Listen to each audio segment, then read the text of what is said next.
Ladies and gentlemen, please welcome the Amazons. Thank you. Welcome to the Amazons. And my name is Bimbo Thomas. I'm Aisha Faludi. Thank you for having me on the Amazons, Bimbo. Thanks, Aisha. Today on the Amazon, we're going to be discussing the issue on how to deal with a rebellious teenager. What happens when your teenager gets rebellious, when they get difficult, and when they get angry? Are you one of those that wonder why or what happened to my little baby, armless, innocent? What becomes of them and what's the problem? Are you one of those who is wondering what has happened to my little, armless, innocent baby? Rebellious teenagers, that's what we'll be dealing with today on the Amazons after the break.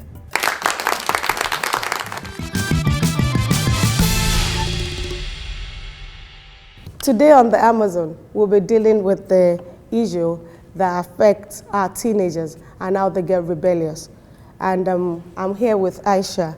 Aisha, what do you see to these teenagers that, at some point they become very rebellious, very tough to deal with in the house? A lot of parents think and hope that their children will still continue to be children. They will still continue to be conform to what they are told. They will still continue to be those children that should fall in line all the time. I think rebellion is part of growing up. Rebellion is part of wanting to assert their own individual personality, wanting to have their own set ways of doing things. I think most teenagers think that they hit a certain age where they think that they are all grown up. They don't, decisions are left for them to be made. They will say, I know what I'm doing. In the true sense of the word, they don't know what they are doing. Yes. But they see it as though I know what I'm doing. Corrections for me are too many. Now I can make decisions. Now I know wrong from right. But even in their set ways of thinking they know wrong from right, most of the time they don't know wrong from right. We have to still guide them. Yes, yes. But there has to be some factors responsible for this act and how this teenager feels that they can, they feel like, oh yes, I'm there now and this is how I choose to do it in my house or even outside the four walls of my home. And I think this problem starts from the house and also the schools and all of these things, peer pressure, abusive substance that they get introduced to and all of these things. We cannot but let our teenagers express themselves, let them choose their own friends, let them have their own social group, let them make the mistakes of life.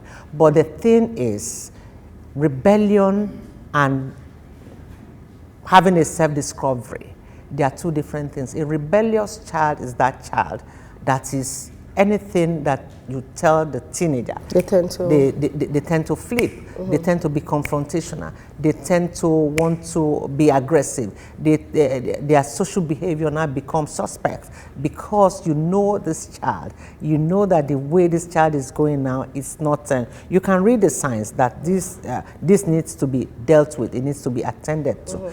But the point is, you also have to find a balance between bringing the child back to the right, should not be so, you would not also be confrontational, you will not also be aggressive. It has to be, okay, I feel I'm grown up now, I can do it. You also have to begin to see them as the teenagers that they are also growing into being adults. We've all been there one time or the other, but it needs a lot of dialogue and conversation. That's true. Anyway, we'll leave that to the experts when they come to discuss further with us on how to deal with our rebellious teenager. We'll go on a break, and when we come back, thank you.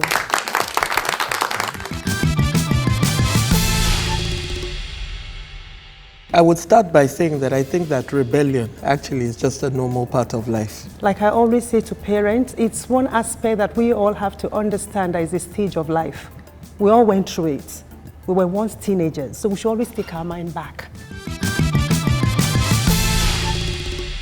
If you are just joining in, we're discussing a very interesting topic, how to deal with our rebellious teenagers. At what point do they get these behavioral acts and how to deal with them?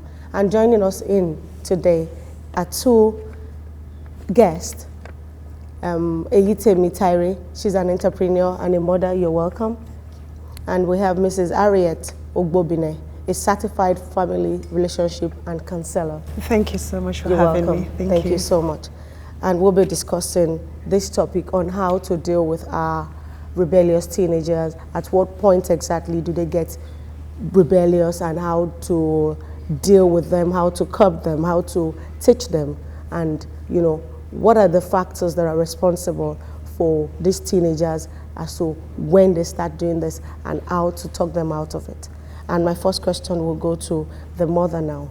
How are you as a mom, of boys especially, how do you deal with disciplining your boys at home? Okay, thank you. I would start by saying that I think that rebellion actually is just a normal part of life.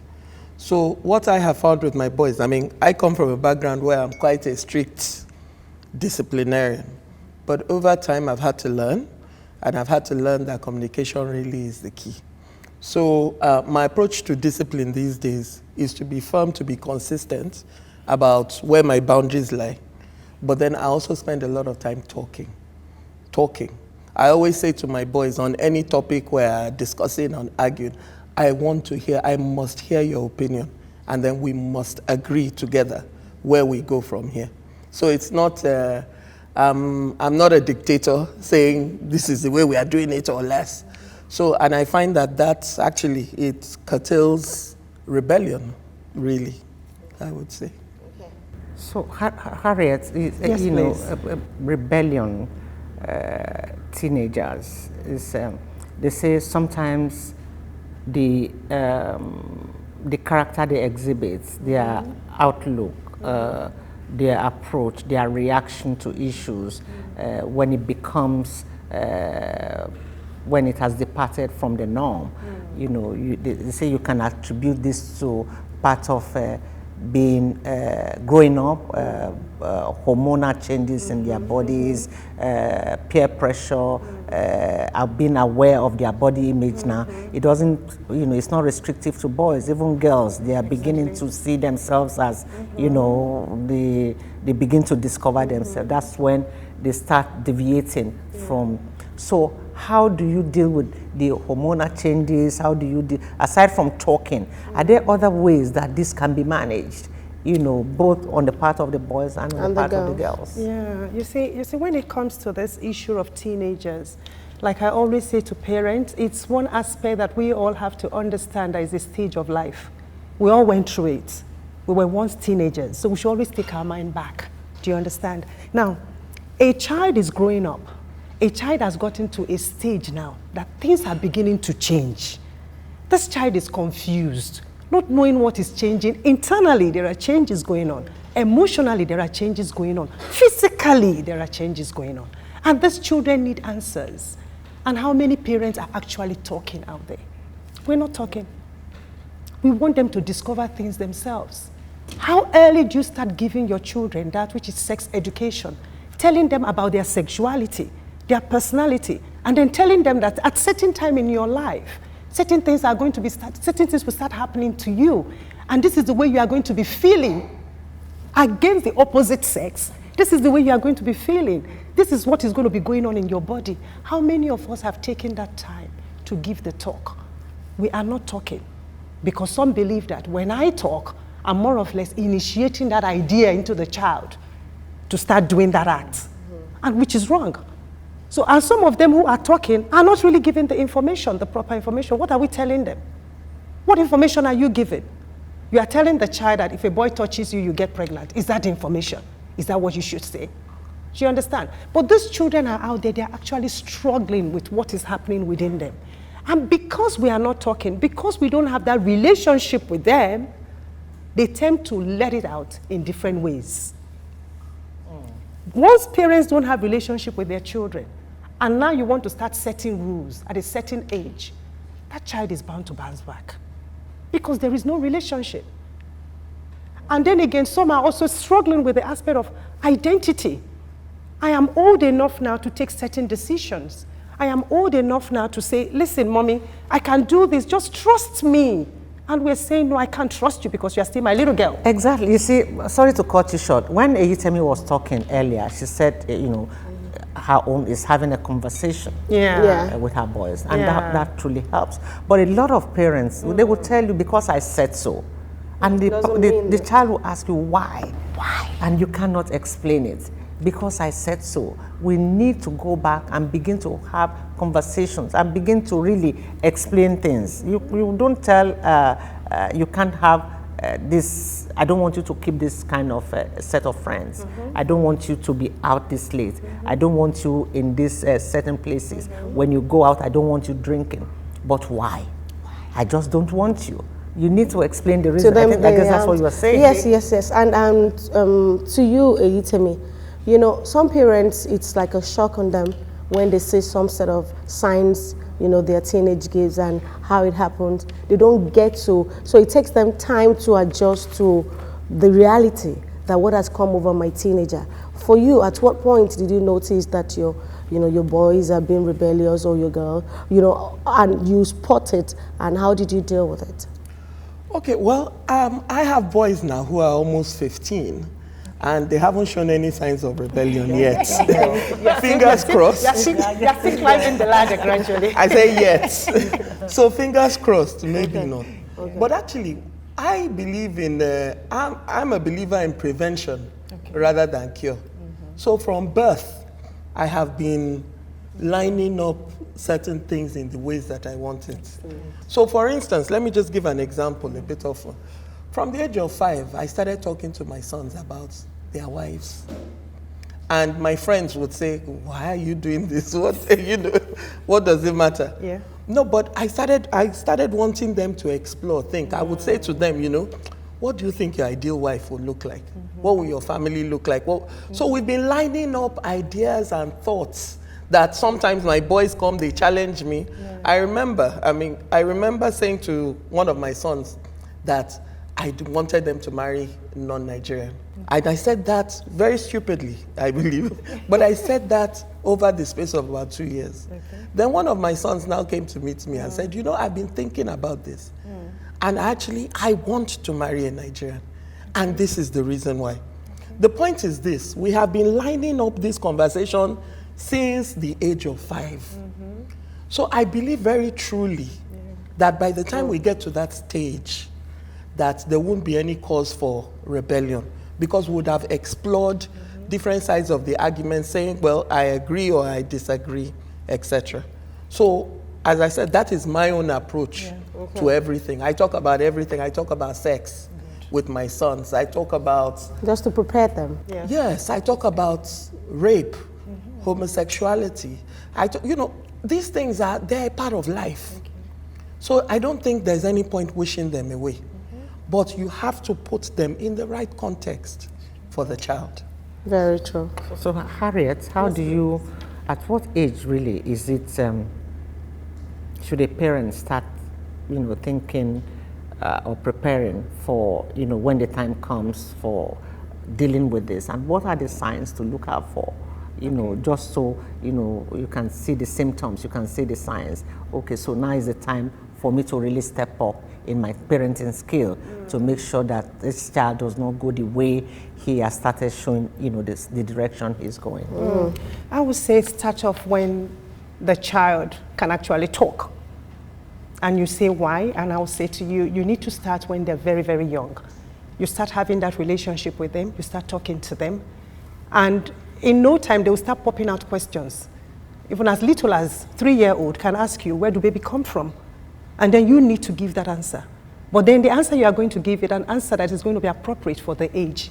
And as they advance further, as they go into primary, you need to start talking. Because you see these children, the world they face out there is a wicked world, even within their circle. When a child starts showing signs, according to your question, the question you ask, what are the signs? How do we know?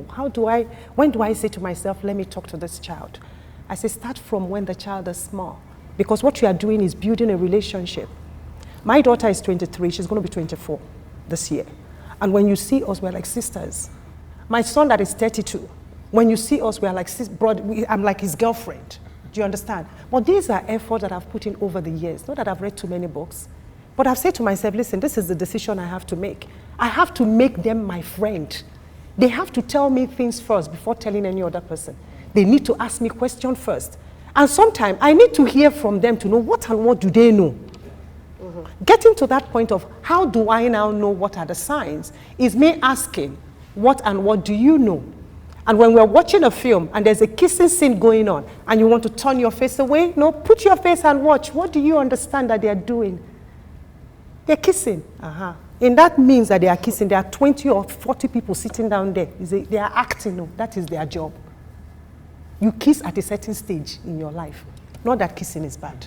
Yeah. Do you understand? So you need to start, parents need to start telling the children the truth. And the minute you start saying the truth to them, when things start happening, you'll be the one that will call first. Okay. My daughter will call me up, Mommy, this is what I mean. What is it? What am I? I saw this boy. I like this boy so much. This boy, you have no idea. I said, he's very good. Like him more. There is no problem. But by tomorrow, you will like another one. Because it's a stage you are going through. Yeah. Do you understand? But today, to the glory of God, things are working out the way. So every parent must understand that, listen, you don't wait for things to start happening. Start talking. Thank you so much. Thank you so much, Harriet. But before we round up, Bimbo, you see, that is the ideal situation where you are preparing the child. What of those children who were not prepared, but the parents have found themselves in their hands, rebellious teenagers, a son or a daughter? How then do you intervene? Okay, I think we can take No, she will take that when we come back from the break. Okay. Let's go on a break, and when we come back, we'll further discuss on the topic.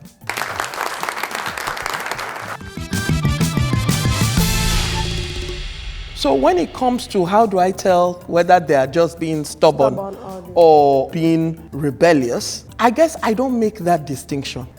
Getting to that point of how do I now know what are the signs is me asking what and what do you know? And when we're watching a film and there's a kissing scene going on and you want to turn your face away, no, put your face and watch. What do you understand that they're doing?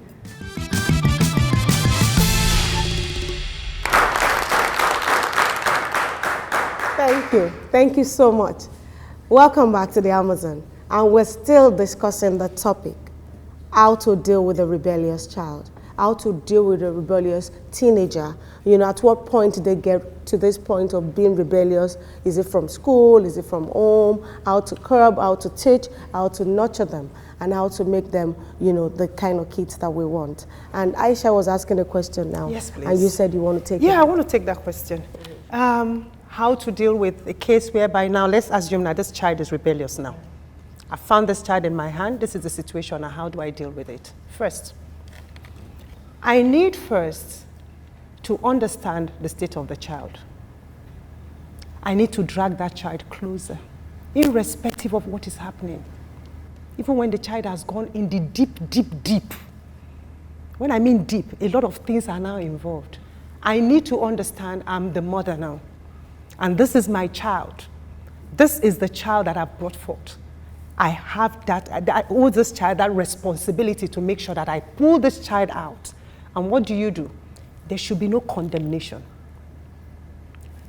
There should be nothing like rendering abuses. I've seen cases where you hear the mother, the words that comes out of her mouth over a child that is rebellious. And I say, how do you want this child to change? He can't change because you have given all the names you can think of on this child. So I need to get to the point where I say to myself, no more names calling. Now I need to start professing goodness into my child's life. I need to make you understand that, my dear, I know what you are doing. I understand what I've led you here. But what I'm here to do now is for us to seek help. And what is that help? Any length I will go. If he tells me seeking professional help for you, I'm going to seek a professional help. And I'm going to go through that line with you. And seeking professional help means you have to see a certified counselor to go through that case when it's a bad case. And what do? If it entails us putting this child away from the environment, putting this child in a particular place within a period of time, and go through different processes. From one stage to another stage. Certain stages will break you.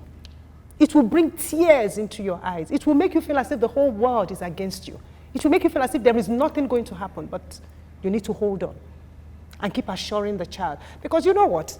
You see the life of children. What gives a child confidence is to look back and see that I've got my parents, they've got my back. I don't care whatever is happening around me. As far as my parents have my back, I'm full to go. So that is the impression you are going to give to that child. And you follow step by step. Talk less, listen more. A lot of us talk and talk and talk, we don't listen. My son will say to me, say, Mommy, are you actually hearing me? Are you listening? I can be hearing you, but I'm not listening to you. You can be talking and my mind is elsewhere. So you need to put that. And then for every step the child takes, that there is progress, you need to acknowledge it. And comment. And comment on it. Don't say, when I acknowledge this step, it will mean I am kind of signing off of this rebellious act. No. Today, that this boy, that James, decide to pick this cup and move it to the dining, it's for me to say, James, my son, thank you so much. Well done. Oh, you made Mommy proud. Thank you for pulling that cup. I was once in the bank and something happened. I heard a father talking to a child. Sorry, not supposed to. Children will say, don't eavesdrop. But this one, I did it. Now, what happened? All I heard him say at that particular conversation, he was saying to the son, son, I know this is not your result. I know you are my A-star boy. I know the result your teacher is telling me that you scored is not your result. My dear son, what went wrong? And at the other end, I could hear, sometimes some phones are very loud. I could hear the boy saying, Daddy, I'm so sorry. Daddy, please forgive me. I'm so sorry. He said, no, my son, you have not done anything wrong. It's just that sometimes in life, we don't meet up to our expectations. But what happens? We just need that push to keep going on. I know you are my A-star boy. I know you will make it. So next time, I know you are going to give me the result that Daddy likes. I know you are going to do yourself proud. And he said, thank you, Daddy. Daddy, I love you. He said, I love you the most. I'll see you on Saturday. And he dropped the phone. I just stood up. I started clapping. I said, well done, sir. Well done. Well done. Because what you have done to that child is totally different. The normal Nigerian parent will start curses, abuse, all the money they have spent. How you now want your teacher to call me? Your teacher is calling me at so and so time because of your bad result. What went wrong? As a mom, you would have seen a lot of different characters in your children and how they relate with each other, even from school and all of these things. How do you now tell if your child is being rebellious or if he or she is just stubborn? How do you tell the difference? I study my children very, very, very, very deeply. And I have a motto, basically, and I think you've spoken to that very well, which is about building and not destroying. So when my children are exhibiting behaviors, I don't wait until anything becomes big. So maybe that's why I don't have any big story to tell in terms of rebellion today. Because the smallest things we discuss, attack, change on the spot. Okay. So we're always talking about small issues, about the way we are. For instance, in our family, in our little family, I always say we have a template for being. There are things that we do, things we don't do. We are about loving each other. Sometimes I make a joke. I tell my boys, oh, it's the three of us against the world. I call us the three AEs because our names all start with AE. And I say, oh, it's the three of us against the world. But the point is that we have a template, a way of being. For instance, I always tell them about, how they talk to each other. Yeah. That there are certain rules. We just don't allow it. We don't, in my own little family, we can't call each other stupid or foolish or things. We do not do it. Not because it's not easy, but basically because I always tell them it's not just about, the word that you give now, it's not just about that word. It's about what you are sowing. The kind of attitude, the kind of behavior you are sowing, even in your own life. So when it comes to how do I tell whether they are just being stubborn or being rebellious, I guess I don't make that distinction, I think is what I will say. Aisha, on a final note, yeah, I would like to say this to parents who are watching, that most of our teenage children that will see that, you know, at some point in their life they get rebellious. It might not really be that they're rebellious. It's just that there are some changes in them that you need to notice as a mother or as a parent, and just deal with it, talk them out of it, and they'll get better.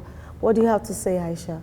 Well, it's a rebellious child is not to be condemned. A rebellious child needs to be loved. A rebellious child needs to be reformed, you know, in an atmosphere that is nurturing. A rebellious child is a child that needs special attention. A rebellious child is a child that has great potential. Most times when you see rebellious children, they just are filled with some kind of energy that they need to let out. We need to find out the interest of the children and support them in whatever they want to do. A key point again, the schools especially need to pay particular attention. Don't compare children. Even in the classroom, you don't put down some children, you know, to say because they are not, you know, academically endowed as the others, so they are useless. I, for instance, when I was in school, I used to be, we would go all over the place doing sports. Our teachers would tell us we have no future ambition. We don't know what life is about. We don't know this. But thank God, most especially, we also have to commit our children to God. Religion is very important in children. It's very, very key. We cannot do it by ourselves without the help of the one that created us. We need to go back to Him and teach the children early enough to know God. Thank you very much. And then, Bimbo. We really appreciate you so much. I guess thanks for having us. It's really an informative section. I will say we'd love to have you again sometime. Oh, why not? Thank you so much. You heard it all. Till we'll see you next time. We're still the Amazons.